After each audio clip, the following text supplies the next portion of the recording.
Welcome two level GS अड्डा YouTube channel.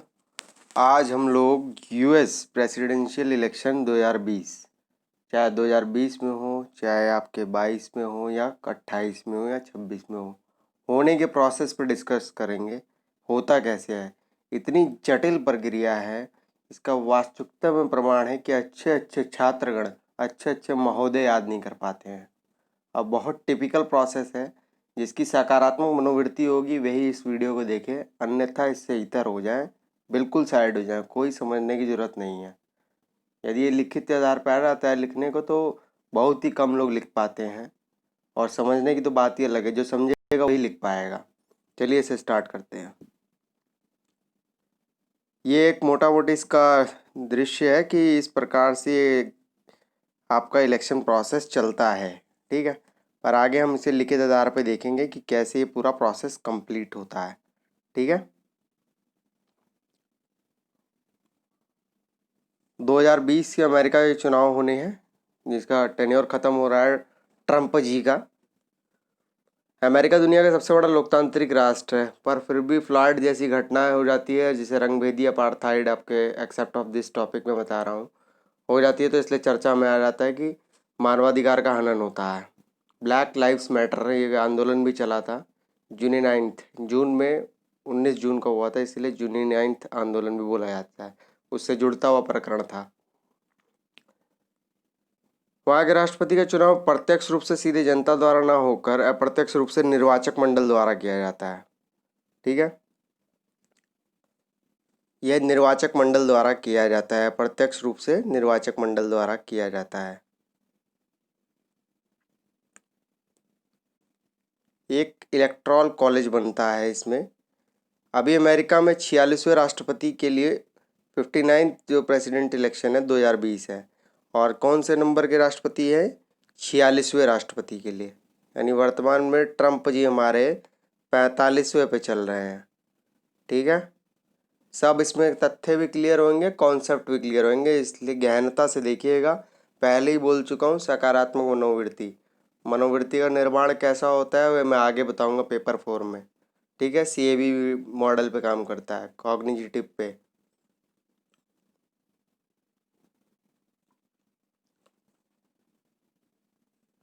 जिसके लिए प्राइमरी इलेक्शन जो आपके हैं जनवरी 2020 में होने हैं, ठीक है, और प्रोसेस में भी चल रहे हैं, आगे पूरा ब्रीफ करूँगा। अभी कोरोना वायरस के चलते आपके एक्सटेंड हो रहे हैं कुछ एक सेशंस इसके इलेक्शन, क्योंकि बहुत सारे स्टेज वाइज चलता है यहाँ पर। अमेरिका में द्विदलीय व्यवस्था के अंतर्गत रिपब्लिकन पार्टी और डेमोक्रेटिक पार्टी है, ठीक है। दो पार्टियां हैं यहाँ पर, एक रिपब्लिकन पार्टी है और दूसरी डेमोक्रेटिक पार्टी है, जिनके मध्य चुनाव होते हैं। यहाँ त्रिशंकु सरकार बनाने की संभावना नहीं रहती, क्योंकि त्रिशंकु बनाने के लिए कम से कम दो के अतिरिक्त एक तीसरा भी चाहिए। इसके नाम से ही पता चल रहा है त्रिशंकु, यानी 3 से होगा, ठीक है। राष्ट्रपति की चुनाव प्रक्रिया को जानने से पहले हम जानेंगे राष्ट्रपति बनने की इसकी क्या एलिजिबिलिटी है। भाई जैसे इंडियन प्रेसिडेंट की एलिजिबिलिटीज़ होती हैं, वैसे ही सेम वहाँ पे भी एलिजिबिलिटी रखी गई हैं। अमेरिका राष्ट्रपति की चुनाव प्रक्रिया, अमेरिका राष्ट्रपति चुनाव 2020 की जो इसकी एलिजिबिलिटी ये है। अमेरिका राष्ट्रपति के पद की योग्यताएं निम्न है, जैसे इसके अमेरिका के संविधान में अनुच्छेद 2 की उपधारा 1 में दिया गया है कि इसमें कहा गया है कि राष्ट्रपति बनने के लिए वही व्यक्ति पात्र होगा जो जन्मजात अमेरिका का नागरिक हो, ठीक है, यानी उसने वहाँ जन्म लिया हो, उसकी आयु 35 वर्ष से कम ना हो, वह संयुक्त राज्य अमेरिका में कम से कम 14 वर्ष का निवासी रहा हो, ठीक। अमेरिका के राष्ट्रपति का कार्यकाल, टेन्योर बोलते हैं इसे इंग्लिश में, 4 साल का होता है, ठीक है। ये छोटे एग्जामों में पूछा जा सकता है, बड़े एग्जाम में तो इसका प्रोसेस याद होना चाहिए, बिल्कुल। मैक्सिमम 2 कार्यकाल निर्वहन कर सकता है। अगर वह उपराष्ट्रपति के पद से राष्ट्रपति बनता है तो अधिकतम 10 वर्षों का कार्यकाल उसे प्राप्त होगा। ये देखिए, ये तथ्य आ गया ना, आ गई एक लाइन, तनाव ला देगी।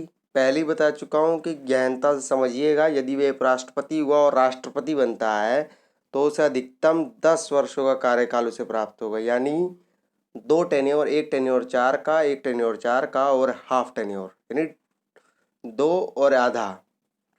22वें संविधान संशोधन के तहत यह तय कर दिया गया है कि एक ही व्यक्ति तीसरी बार राष्ट्रपति नहीं चुना जा सकता। ये मूल कारण है। यदि तीसरी बार नहीं चुना सकता, पर 3 से तो कम हो सकता है ना, 2.5 तो हो सकता है ना। 3 से कम, 3 से कम तो 2.8 भी होता है, यहाँ 2.5 है, ठीक है। लेकिन इसमें एक अपवाद युद्ध के समय का है, जिसे कांग्रेस विशेष परिस्थितियों में मौका दे सकती है। जैसे अमेरिका के राष्ट्रपति के निर्वाचन की प्रक्रिया है, जो कि प्रमुख रूप से 5 कारणों से संपन्न की जाती है। उम्मीदवार का मनोनयन यानी प्राइमरी इलेक्शन जो होता है, प्रत्येक दल की राष्ट्रीय समिति अपने अपने दल के सम्मेलन के लिए समय और स्थान का निर्णय करती है और प्रारंभिक व्यवस्था करती है। प्रत्येक दल के राष्ट्रीय सम्मेलन के लिए प्रतिनिधि विभिन्न उपायों के लिए चुने जाते हैं, कुछ प्रारंभिक क्षेत्रों के लिए, कुछ राज्य सम्मेलनों से और कुछ केंद्रीय समिति के द्वारा। इनकी संख्या 1500 के मध्य रहती है। 1450 भी हो सकती है, 1350 भी हो सकती है, 1500 एग्जैक्ट भी हो सकती है। चुनाव वर्ष जुलाई या अगस्त के महीने में एक बड़े हॉल में सम्मेलन होता है। सम्मेलन में कुछ नियमित प्रतिनिधियों के अतिरिक्त कुछ वैकल्पिक प्रतिनिधि भी होते हैं, जो नियमित प्रतिनिधियों की अनुपस्थिति में मतदान में भाग लेते हैं। पूर्ण बहुमत प्राप्त करने वाला व्यक्ति दल का उम्मीदवार बनता है, ठीक है।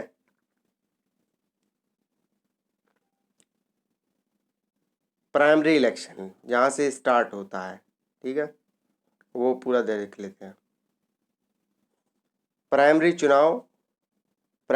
चुनाव के बारे में अमेरिका संविधान में कोई स्पष्ट उल्लेख नहीं किया गया है। यह चुनाव प्रथम चरण में जनवरी में होते हैं।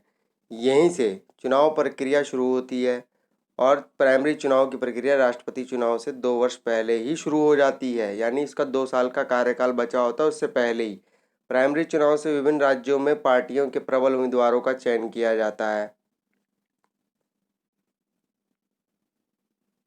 इसके अलावा उम्मीदवार चयन हेतु काकश की प्रक्रिया भी अपनाई जाती है। काकश प्रक्रिया वहाँ अपनाई जाती है जहाँ पार्टी का दबदबा हो। जैसे ट्रम्प जी जहाँ जिस स्टेट में बहुत प्रबल होंगे और सबल होंगे, वहाँ अपनाएंगे। कॉकेश में चुनाव के प्रत्यक्ष रूप से बिना मतपत्रों के संपन्न होता है, परंतु प्राइमरी में परोक्ष रूप से मतपत्रों के द्वारा, मतपत्र बैलेट के द्वारा संपन्न होते हैं।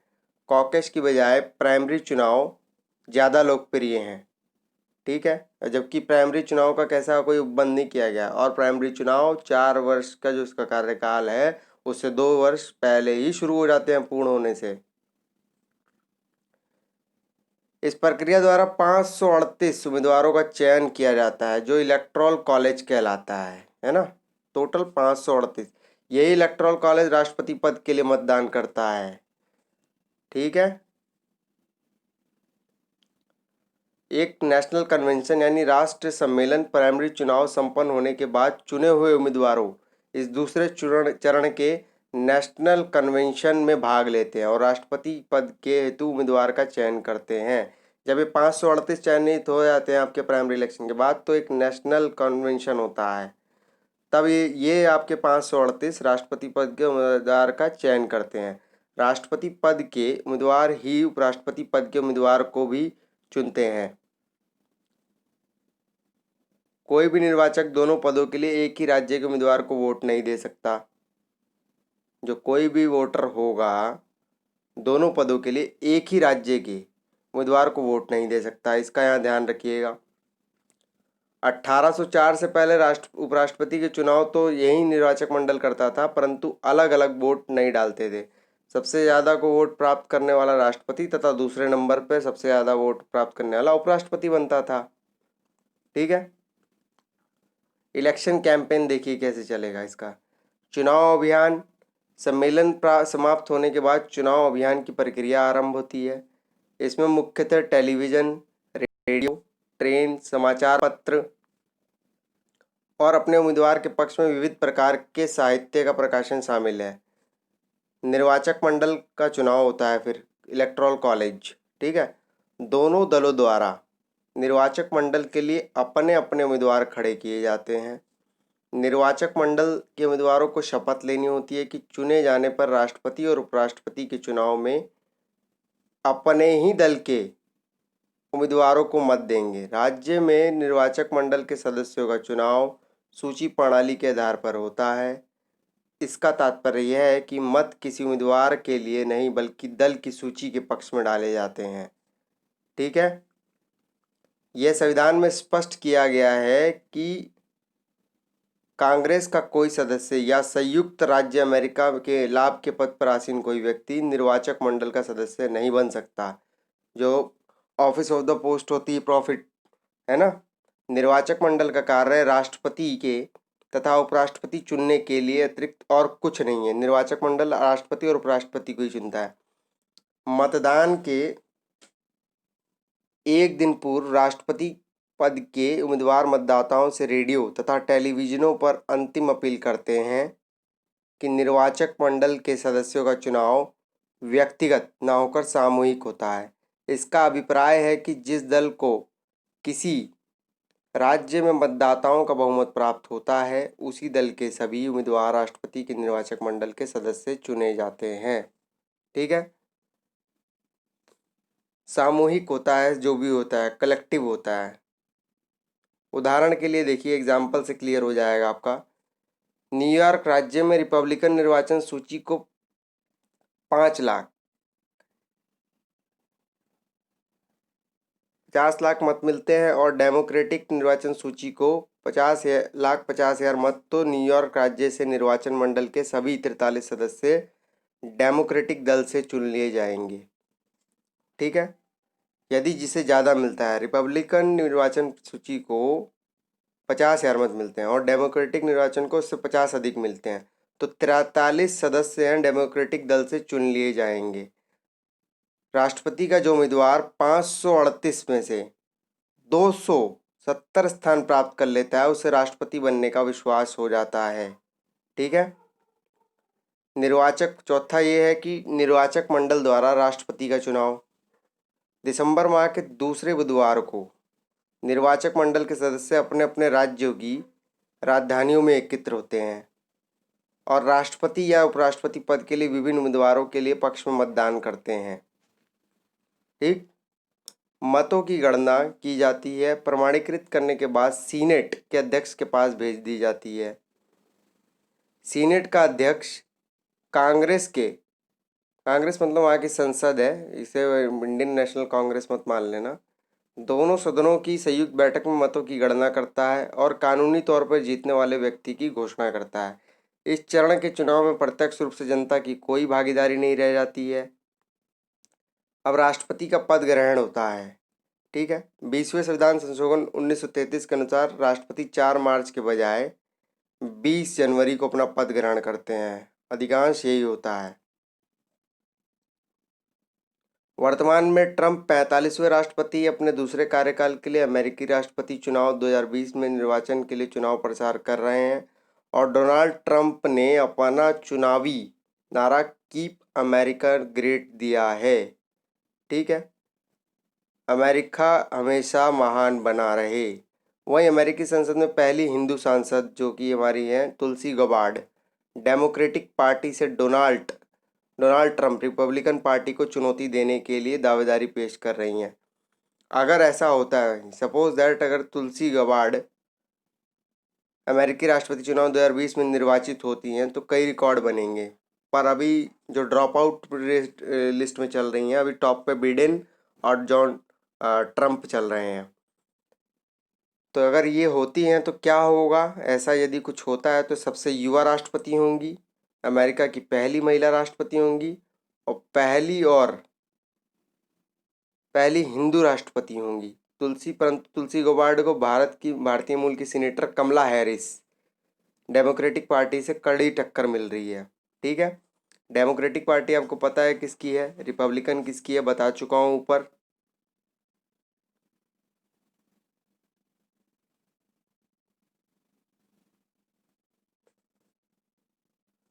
अब देखो राष्ट्रपति का डिसमिसल कैसे होता है, जिसको हम अपने यहाँ पर महाभियोग बोलते हैं अनुच्छेद 61 में। यहाँ पर डिसमिसल, अमेरिका राष्ट्रपति के अनुच्छेद 2 की उपधारा 4 के अनुसार राष्ट्रपति को केवल महाभियोग के आधार पर ही पदच्युत किया जा सकता है और वह केवल देशद्रोह, भ्रष्टाचार या अन्य किसी घोर अपराध के आधार पर चलाया जा सकता है। पर भारत में केवल एक ही आधार बनता है, वह है संविधान का अतिक्रमण, है ना। यदि कॉन्स्टिट्यूशन का एनक्रोचमेंट किया हो, और वह प्रोसेस में पढ़ा चुका हूँ, वो आई बटन में आपको लिंक पर मिल जाएगा प्लेलिस्ट में। राष्ट्रपति का रिमूवल, हमारे यहाँ पे जो इम्पीचमेंट प्रोसेस है महाभियोग का, इस प्रक्रिया के अंतर्गत प्रतिनिधि सभा का कोई या एक या कुछ सदस्य राष्ट्रपति के विरुद्ध उपयुक्त आधार पर आरोप लगा सकते हैं। ठीक है। इसके बाद यह आरोप किसी न्यायिक समिति या विशेष जांच समिति को दे दिए जाते हैं।